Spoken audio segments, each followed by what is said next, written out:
Welcome back to my YouTube channel Medico Prisha. तो आज का हमारा टॉपिक है रिफ्लेक्सेस ऑफ न्यू बॉर्न, जो कि पीडियाट्रिक का टॉपिक है। एंड एग्ज़ाम में ये ज़्यादा मार्क्स का तो नहीं, बट 1-2 मार्क्स का ये पूछा जाता है। सबसे पहले हम लोग जानते हैं कि रिफ्लेक्सेस होते क्या हैं। तो एक स्टिमुलस इनवॉलेंट्री रिस्पॉन्स होने को रिफ्लेक्स कहते हैं। ये इनवॉलेंट्री रिस्पॉन्स होता है, यानी कि हमारे बस में नहीं होता है कि अपने आप से जो रिस्पॉन्स होता है उसे हम रिफ्लेक्स कहते हैं। न्यू बॉर्न के एक्शन को स्पेसिफिक स्टिमुलाई के रिस्पॉन्स में होती है, यानी कि न्यू बॉर्न जो भी हरकतें कर रहा है या रिस्पॉन्स दे रहा है, स्पेसिफिक रिस्पॉन्स जो दे रहा है उसे ही हम इसमें रिफ्लेक्स में काउंट करते हैं। फर्स्ट है हमारा सकिंग रिफ्लेक्स। सकिंग स्टिमुलेशन देने पर placing finger in the mouth पर इम्प्लांट शुरू करने लगता है। जब जो बेबी होता है उसके माउथ के पास में हम लोग फिंगर लेकर जाते हैं एंड उसके लिप्स के पास में, तो वो उसे सक करने की कोशिश करता है, ठीक है। और ये 4 मंथ में स्टार्ट होता है और 7 मंथ तक ये डिसअपियर भी हो जाता है। कोई नेक्स्ट है हमारा रूटिंग रिफ्लेक्स। कोई ऑब्जेक्ट इन्फेंट के गाल को टच करती है, इन्फेंट अपने हेड को उस तरफ टर्न करके उसे निप्पल समझकर सक करना शुरू कर देता है। यानी कि हम लोग जैसे फिंगर है उसके बेबी के चिक्स पे, गाल पे टच करेंगे तो वो अपना जो टंग होता है उसको उस तरफ रोटेट करता है एंड वो निप्पल समझ के उसे सक करने का कोशिश करता है। ये 3 से 4 मंथ में डिसअपियर हो जाता है। नेक्स्ट है हमारा सॉलोइंग रिफ्लेक्स। न्यूनेट का सकिंग के बाद सॉलो करना सॉलोइंग रिफ्लेक्स कहलाता है। यानी कि जब बेबी फीड करता है उसके बाद वो सॉलो करता है, तो उसे ही हम लोग सॉलोइंग रिफ्लेक्स कहते हैं। ये माइनर सकिंग रिफ्लेक्स होता है, ठीक है। नेक्स्ट है हमारा टॉनिक नेक रिफ्लेक्स। यदि न्यू बॉर्न के हेड को क्विकली एक तरफ घुमाते हैं तो सेम साइड के आर्म लेग एक्सटेंड होते हैं। अगर हम लोग बेबी को एक साइड पे मतलब पलट कर एक साइड पे लेटाते हैं तो बेबी के जो आर्म होते हैं, लेग्स होते हैं, वो अपने आप एक्सटेंड होने लगते हैं दूसरी साइड पे, ठीक है।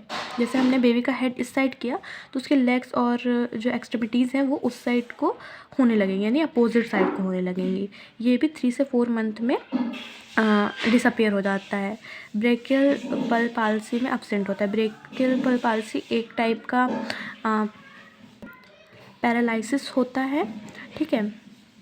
नेक्स्ट है हमारा ग्रास्प रिफ्लेक्स। न्यूबॉर्न के पाम तथा सोल पर किसी भी वस्तु को रखने पर उसे ग्रास्प करना।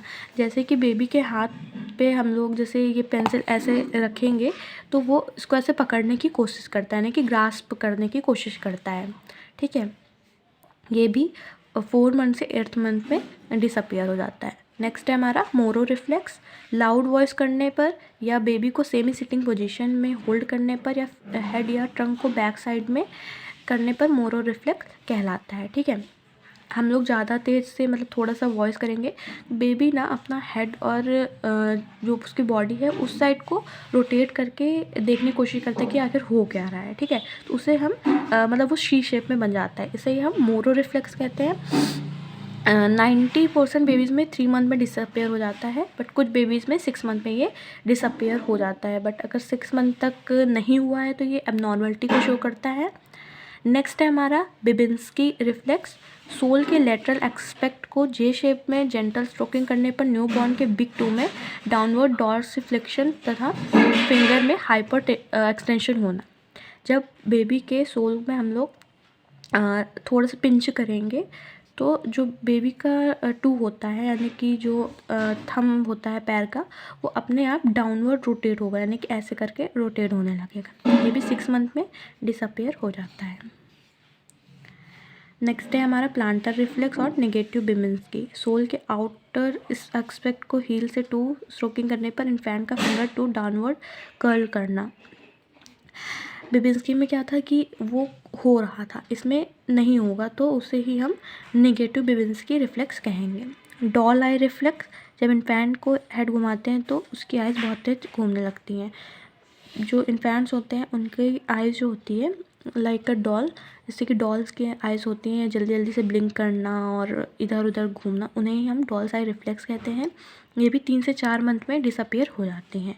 एक्सट्रूशन, जब टंग को टच या डिप्रेस करते हैं तब बाहर की तरफ धकेलने की कोशिश करता है इन्फेंट।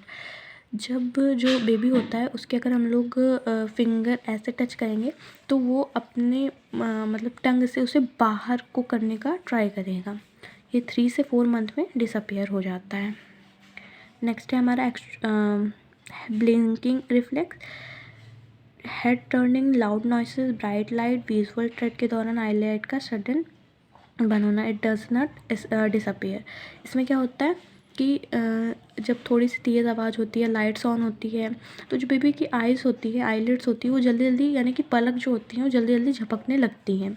ठीक है, ये डिसअपियर नहीं होता है, ये लाइफ टाइम के लिए होता है। ठीक है, नेक्स्ट है हमारा गैग रिफ्लेक्स। थ्रोट या फेरिंग्स पे इरिटेशन होने पर गैगिंग, वोमिटिंग होना। अगर बेबी को कुछ इरिटेशन हो रही है थ्रोट में या फेरिंग्स में तो वो गैगिंग करेगा या वोमिटिंग करेगा।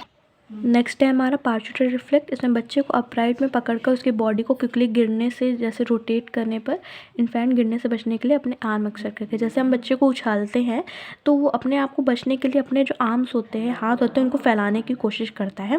उसे ही हम लोग पार्चुटरी रिफ्लेक्स कहते हैं। आई होप आज का वीडियो आप लोगों को समझ में आया होगा। अगर समझ में आया हो तो वीडियो को लाइक करें, मेरे चैनल को सब्सक्राइब करें।